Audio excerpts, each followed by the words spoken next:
अजीज दोस्तों, साथियों, बुजुर्गों और मेरे अहबाब, मैं आज आप लोगों के सामने वक्फ अधिनियम और वक्फ एक्ट से मुताल्लिक कुछ बातें शेयर करना चाहता हूं, बताना चाहता हूं और आपको जानना भी निहायत ज़रूरी है, क्योंकि शेखपुरा में वक्फ संख्या 2301 पर जिस तरह से बरसों से गासिबाना कब्ज़ा हुआ है, उससे मुताल्लिक आप लोगों को हर बातें जानना बहुत ज़रूरी है।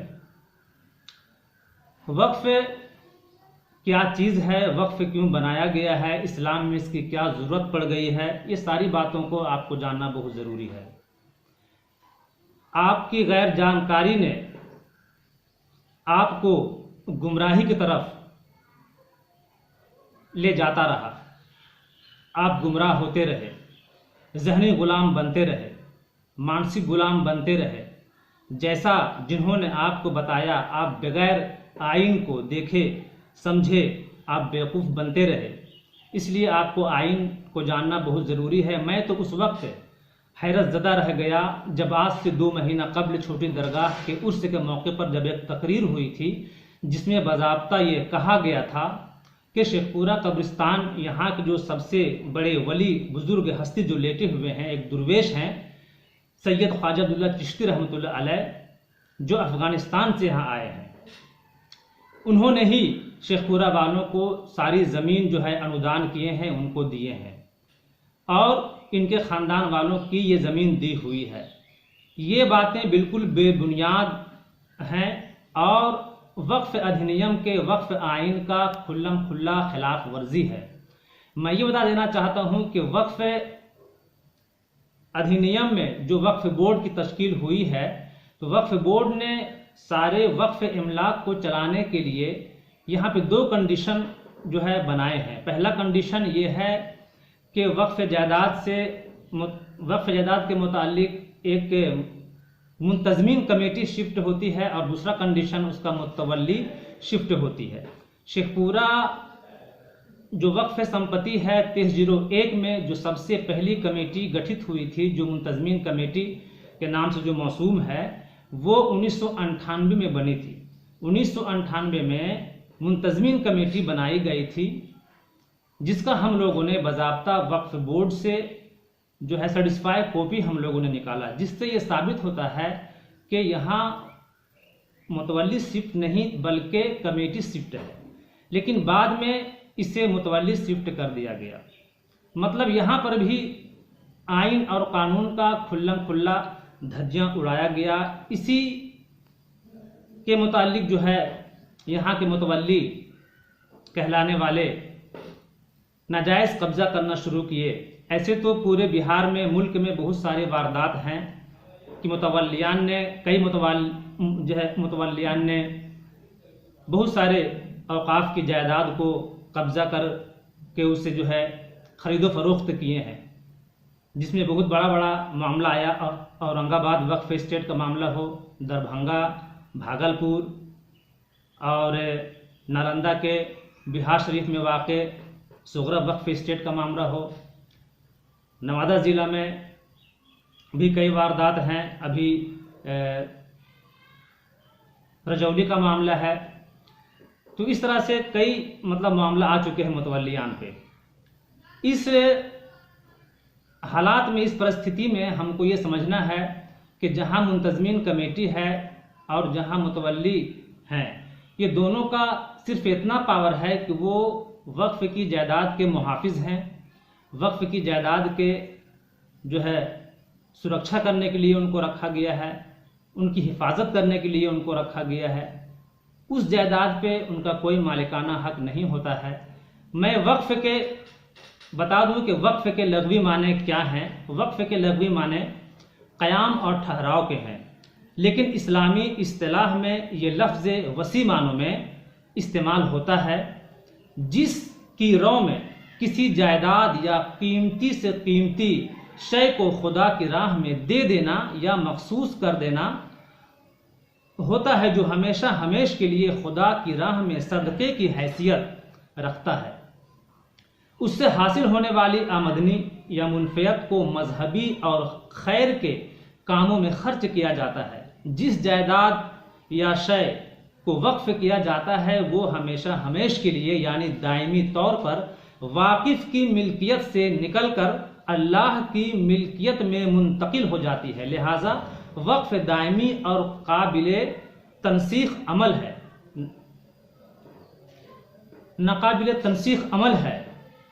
अब यहाँ पे कोई अगर वक्फ की जायदाद को अपनी मिल्कियत समझते हैं, उस पर कब्जा करना चाहते हैं, तो ये आइन के खिलाफ है, ये वक्फ अधिनियम की खिलाफ वर्जी है। कोई भी इसका मालिकाना हक नहीं है।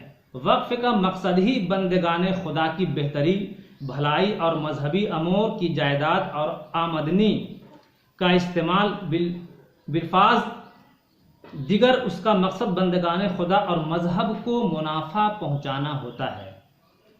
इसलिए वक्फ एक्ट 1995 की दफा 3 में वक्फ की तारीफ की गई है वो इस तरह से कि वक्फ से मुराद है इस्लामी कानून की रौ से किसी फर्द के जरिया नेक मजहबी और खैर के अमूर पर तस्लीम शुदा मकासद के लिए किसी मनकूला या गैर मनकूला जायदाद को दायमी तौर पर राह खुदा में नज़्र कर देना। इसी तरह से वक्फ की आमदनी मुनफियत को मजहबी और बंदगाने खुदा के फलाहो बहबूद और खैर के कामों में खर्च किया जाता है। वक्फ इस्लाम का एक नहायत ही मुस्तहकम इक्तिसादियो मुआशी निज़ाम है।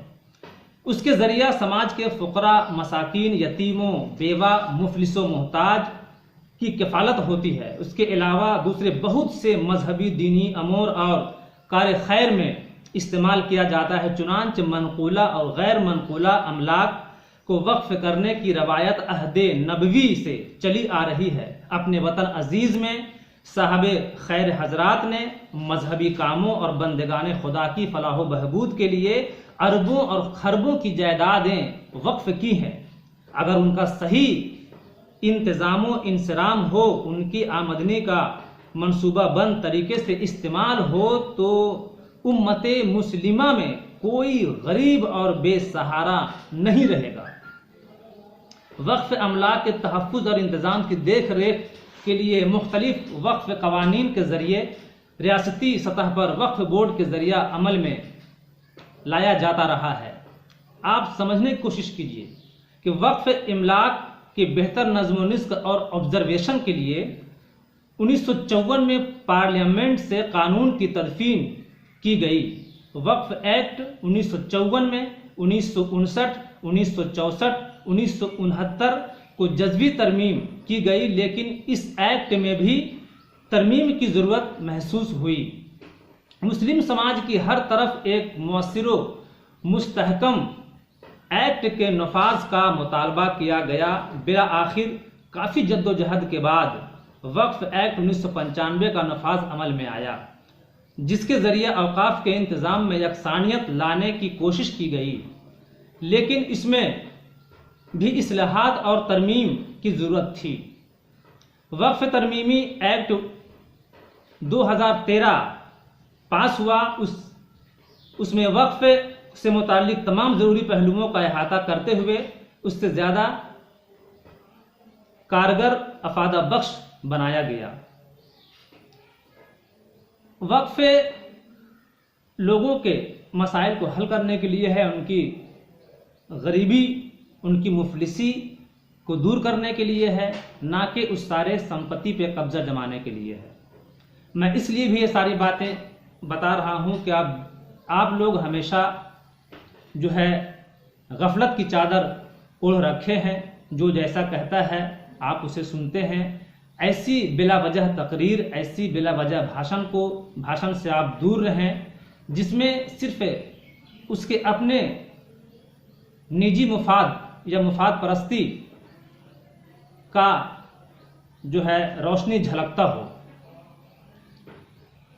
मैं इसलिए भी ये बात बता रहा हूँ क्योंकि मैं नवादा ज़िला के सारे औकाफ की जो भी मुंतज़मीन कमेटी हैं, मुतवलियान हैं, उनसे भी मैं आग्रह अनुरोध करता हूँ, गुजारिश कि वक्फ की जायदाद पर किसी भी तरह का अगर गासिबाना कब्ज़ा हो रहा है तो आप हम लोगों को सूचित करें, इंफॉर्मेशन करें, और इंशाअल्लाह हम लोग इस पर पूरी जो है मुस्तैदी के साथ हम लोग इसको उस ज़मीन को बाजियाब कराएंगे, चाहे इसके लिए DMWO का दरवाज़ा क्यों न खटखटाना पड़े।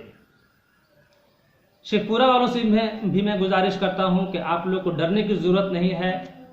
वक्फ से संबंधित हम उसमें हर पहलू पर ध्यान रखेंगे और आप लोगों को जागना होगा, आप लोगों को समझना होगा कि कैसे कैसे लोग हैं जो आपको बेवकूफ़ बना रहे हैं। और इस लड़ाई को, जो इज्तिमाई लड़ाई है, जो फलाही लड़ाई है, जो समाजी लड़ाई है, उसको किस तरह से वो ज़ाती में तब्दील करके वो दिखाना चाहते हैं कि वो ज़ाती दुश्मनी जो है निकाल रहा है, जबकि यहाँ पर ऐसी कोई बात नहीं है। अगर कोई 10 भाई है और कोई 2 भाई है तो 10 का 2 से कोई मुकाबला नहीं होता, कहीं पर कोई मुकाबला नहीं है, कोई ज़ाती दुश्मनी नहीं है। मामला सिर्फ वक्फ जायदाद से है, संपत्ति से है, मिल्कियत से है कि वो हमारा अवामी मिल्कियत है। आप किसी भी तरह से उसे अपने मिल्कियत में शुमार नहीं कर सकते। धन्यवाद, शुक्रिया।